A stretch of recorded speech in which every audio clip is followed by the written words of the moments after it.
Bonjour et bienvenue dans l'aide au dépannage. Nous allons commencer par les constatations. Démarrons la chaudière en mode chauffage. La chaudière ne démarre pas, mais si elle se met en défaut. Réessayons. Il ne se passe rien. Puis la chaudière se met en défaut. Essayons en sanitaire. Il ne se passe rien. Puis la chaudière se met en défaut.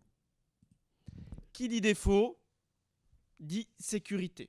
Qu'avons-nous comme sécurité sur cette chaudière?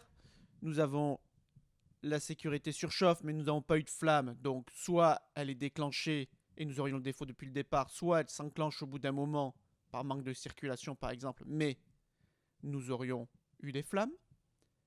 La spot, soit elle est enclenchée en permanence, soit elle se déclenche au bout d'un moment de fonctionnement. Il aurait fallu de la fumée, donc des flammes. Et nous avons la sonde de ionisation. Pour que la sonde de ionisation se mette en défaut, il nous faut qu'elle ne détecte pas de flamme, donc à être un moment du cycle où nous ouvrons le gaz. En l'occurrence, nous n'avons pas cette impression-là, mais où en sommes-nous dans notre cycle? Coupons la chaudière. Et est-ce que nous envoyons du gaz à un moment donné? Nous pouvons ici mettre le mano. Forcément, nous n'avons pas de gaz. Démarrons la chaudière. 4 millibars, nous envoyons bien du gaz. Que nous manque-t-il dans notre synoptique de démarrage? Il nous manque le train d'étincelle. Donc, nous n'avons pas de train d'étincelle. Est-ce que nous n'avons pas de train d'étincelle parce que la carte ne donne pas au transfo de fonctionner, ce qui serait aberrant puisqu'on envoie du gaz? Ou est-ce qu'on demande au transfo de fonctionner, mais il est défaillant?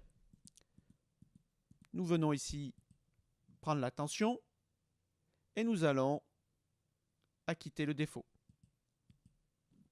Nous voyons bien que nous envoyons du 220 volts sur le transformateur, que la chaudière ne démarre pas. Sécurité ionisation, puisqu'on devrait avoir une flamme, on n'en a pas. Donc la chaudière s'est bien mis en défaut en ionisation. Ça, c'est la conséquence, mais la cause, c'est notre transformateur d'allumage qui est HS. Notre transformateur d'allumage.